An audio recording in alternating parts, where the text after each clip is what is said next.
In this video, I'm going to show you all the watches in my collection that I actually wear. A wee while ago, I posted a video on the watches that are in my collection that I just no longer wear. And I was flooded with DMs from every corner of social media, even our Into the Mind podcast corner of social media, on people asking me, what watches do you wear day to day? And what do you wear them with? What occasions do you wear them to?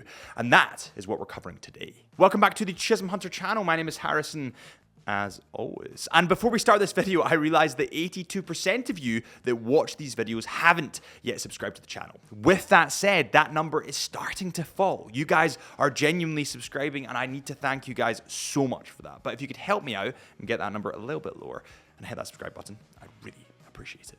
Okay, so let's start from the beginning. Let's start with the first watch that I actually wear within my collection. The Tudor Blancpain Heritage Edition ETA. This is the first watch in my collection that I actually wear, and there's several reasons why I love this watch. I mean, I love this watch because it still has the smiley text on the face. It still has the Tudor rose on the face of this watch as well, which have both since been removed from the Tudor Heritage Blancpain lines. I love the burgundy bezel. I love the little marks and chips and scratches on this watch that make it uniquely mine. But the question remains, where and when do I wear said watch? Now, this watch is a little bit more flamboyant. It's a little bit more eye-catching, a little bit more striking. This is the watch that I would wear when, let's just say, I'm peacocking. I don't know if you guys know what that means, but I do. If I were to go on a date and I wanted to dress up but also remain a bit cool, a bit trendy, this is the watch I'd go for. With that said, I do have a girlfriend now, and it's not been worn as much. However, when I do want to, just be a bit more flashy, this is what I go to. With that said, before we move on to the next one, I don't think I could go any more flashy than this. I like things that look cool, but I'm not sure I could go for gold. I'm not sure I could go that flashy. With that said, things change. Who knows? Next on the list, on the watches that I do wear and why I wear them, and I know you guys are going to kill me for this because it's not a luxury watch, but it is a watch that I wear, and I'm just being as honest as I possibly can. This is the Garmin Mark Gen 2 Athlete, I believe. The name is a bit of a mouthful, but let me just explain why I wear this. Over the last 3 to 4 months, I've been on a little bit of a health kick. I had the New Year's resolution to exercise an hour a day, and a great way of tracking this is through a Garmin watch. Now, we have had several people on the podcast, the Into the Mind podcast, which is my personal podcast, and a lot of them wear Garmins. It's not like they're sponsored by Garmin, but they just wear Garmins because of how good a tool it is to track your fitness. For example, we had a gentleman called Marcus Kennedy who runs Ironmans and ultra marathons. He has a Garmin to track his fitness. We also had a guy called John Bathgate who was shot twice by pirates in the Amazon rainforest. He called the emergency services after he'd been shot with the SOS function on his Garmin. And these little details are really cool. Now, yeah, I'm maybe not getting shot by pirates in the Amazon rainforest. However, I am working out a lot. I try to do an hour of exercise a day, and I am climbing a lot. To top that off, it also measures your sleep. It also kind of just makes you, it keeps you in line. It tells you when you've done something wrong. And sometimes I need that. The next watch in my collection that I actually wear is quite a sentimental one. It's quite a key piece in my collection because it marks a couple of very huge occasions in my life, huge things that happened within my life. And actually, now that I think about it, the bigger brother to this watch is sitting like a handsome stallion on the set. Broken, bruised, battered, but still mine, and I can never get rid of it. This is the Hamilton Khaki Field Expedition. And honestly, the memories that I correlate and link to this watch are something truly, truly special. I got this watch at a point where I was moving flat. It was a new beginning for me. And it's actually quite fitting because the Hamilton Khaki Field Expedition, you're going on an adventure. You're going on a new part, you're opening a new chapter of your life. And that's kind of coincidentally what I was doing at that moment in time. So I got this watch, and then I went out to Banff with Adrian and with Hamilton. And I remember specifically one of the most key memories that I've ever had in photography and videography We were at a lake in Banff, and Adrian and I had been up for sunrise every single morning. We were absolutely knackered, like to the point where we didn't want to shoot, but because we only had a couple more days there, I kind of pushed him and I said, listen, we're going to do some cool photos, we'll enjoy it. We went to this lake, and I believe it was called Two Jacks Lake in Canada, in Banff.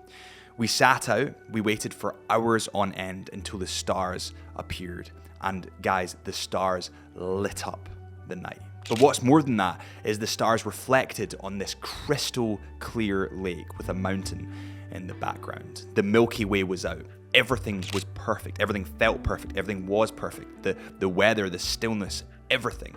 And just being there with Adrian, chatting rubbish about watches mostly, and taking pretty photos, which is what I do. I'm a photographer.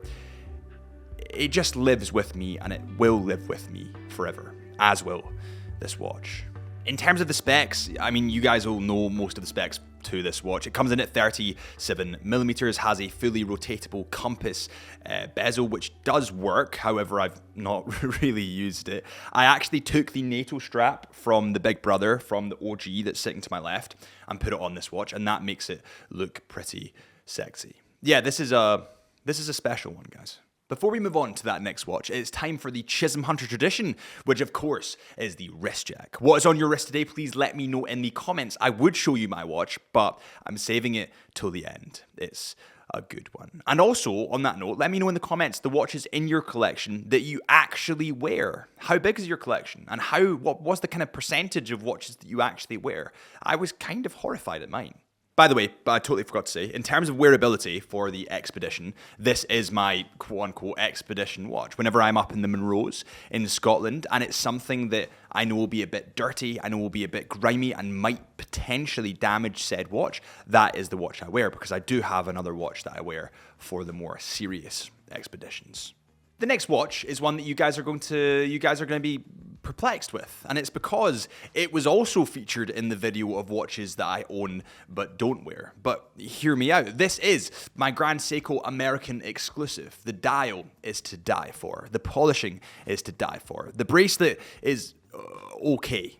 It's just all right. But this is my special occasions watch. And the reason that it features in both videos, so to speak, is because I do wear this, but only very, very rarely. However, that's not necessarily a bad thing. The thing is, by its definition, a special occasion watch is special when you put it on because you don't wear it that much. So you know when you do wear it, it is a big deal. Now, that's not a bad thing. And the reason that it's in both lists is because, yeah, maybe I don't wear it enough. However, I do wear it enough to call it my special occasions watch. Now, obviously, there's reasons why it is my special occasions watch, quote unquote. And whenever I look at that, I kind of get that feeling, that draw to big events, big times in my life. For example, my sister's graduation. This is the watch that I had on when my sister graduated, and it was a very big moment in my life. Or when I went to a charity ball, the SBH Scotland charity ball, which is a charity that we support every year. Amazing charity. And this is the watch that I wear there. Now, it's not my special only once a year watch because I've not showed you guys that watch yet, and I perhaps will soon. However, I want a big video around that, so I'm still planning that. But it is my special occasions watch, and being a Grand Seiko, being a spring drive, being the watch that I know comes around only on certain occasions makes it more exciting. So yeah, in terms of wearability, it's probably suit and tie. Actually, it's probably past suit and tie. It's probably black tie or tuxedo or something really special.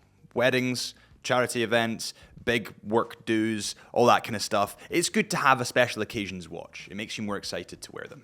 Next up is a watch that you'll all know. You'll all hate me for mentioning it one more time. However, I'm going to do it anyway because it is the king and nobody can deny that. This is my Omega Seamaster white dial, and the reason that I wear it all the time, honestly, it's a really big part of my life. It probably takes up most of my wrist time, is because it is the watch that really started this journey. even the watches that I don't have that are sitting in my bedroom or don't kind of wear, it started that journey. It was the stepping stone into something bigger. And whenever I look at my watch, my Omega Seamaster, that's kind of what I'm reminded of, as well as stories that you guys will probably have heard before. So sorry if you have, but looking at this watch and being reminded of my dad, watching James Bond with my dad pretending he was James Bond, all that kind of stuff, that is what makes watch collecting so beautiful. And that's why this hobby and passion has such a grip over me. And I hope that it never lets go. In terms of wearability, guys, just to cap that before we move on to the big bad finale, it's there's things wrong with this watch. There's things that I think that could be potentially upgraded, but it's not really about that. It's about the sentimental attachment you link to said watch. Now, I've been through every strap variation that you can go through on this watch. I've had NATO, I've had rubber, and I've had bracelet. The one that I always come back to is probably the rubber. And the reason being is that because this is a double pass NATO, it makes it even thicker than it needs to be. Although I do like the aesthetic of said NATO. So if you are looking at this watch and if you're looking at getting this watch, I would probably go for the rubber. There's actually a bonus watch that I want to talk about before I move on, because it's a watch that kind of sits in the background that I don't talk about enough, because it is my kind of, if I'm going to get something wrecked or if I'm in a dangerous place, I wear. Let me just go and grab that. I'll be 2 seconds. Okay. This is my Casio F91W. This is my third iteration of this watch. And whenever I'm in a dangerous place, when I was younger, I used to do a lot of travel, especially when I was coming up in film and photography and videography and all that kind of stuff. I had to travel. And the kind of break for me was going to places that perhaps haven't been explored too much because of the dangers behind them. For example, Colombia was a big one. Some parts of Peru, there was some dangerous. There's been dangerous places I've gone, and this watch accompanied me to all those locations because I was too scared to wear any of these watches. So it's quite sentimental to me. Now I have lost 2 of them. I've broken one of them, even though they're pretty indestructible, and it's just great. I mean, it does the job. And by the way, on the subject of Casio, Drew, have you got your? Yeah, there we go. There we go. So Drew got a brand new Casio, and it's literally the one the military uses. It's absolutely sick. It has a step counter. It connects to your phone, connects to the Casio app. I can't remember the model exactly, so I'll put it up on the screen. But if you guys want to see a review of that, just let me know. Drew, my friend, you have good taste. Okay, so the last watch that I have on my wrist at the moment that is in my collection that I actually wear is the Christopher Ward 12. Interesting stories about this watch, interesting background to this watch, and there's an interesting reason that I actually wear it. Believe it or not, I was totally against this brand. Not that I didn't like the brand, but I just didn't really get the hype. And that's why I got a Tissot PRX. Now, when I got the Tissot PRX, I got the green dial, not the ice blue dial, because the ice blue dial hadn't been released yet.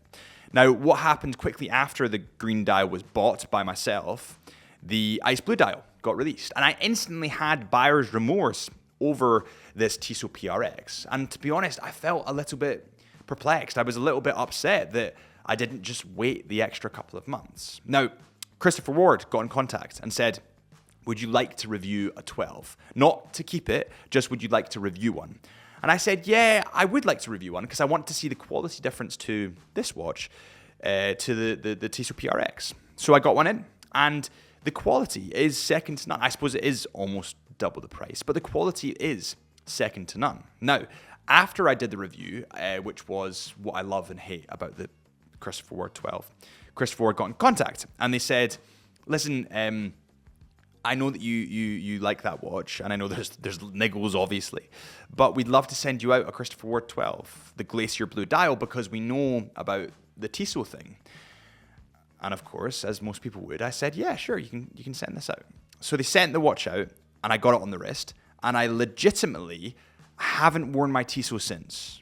And I'm not saying that Tissots are bad. I'm not saying that PRXs are bad. I'm just saying that this is, at the moment, sexier. And it's a little bit more robust. It's a little bit more expensive, a little bit more premium, and it just looks great. I'm a huge fan of Tissot. I seriously am. I love the brand. I love the affordability. I love the Powermatic AT movement. However, for now, this just is better. In terms of wearability, where do I wear this watch? Well, it kind of is a more smart cash watch when I'm wearing a shirt with a jumper over it, or I'm in work, maybe filming, or maybe doing bits and pieces, talking to people when I'm a little more dressed down, but still want to look smart. That's where this watch comes into play. And if you've lasted this long, if you got to this point in the video, I have something fun to show you. I actually have another watch.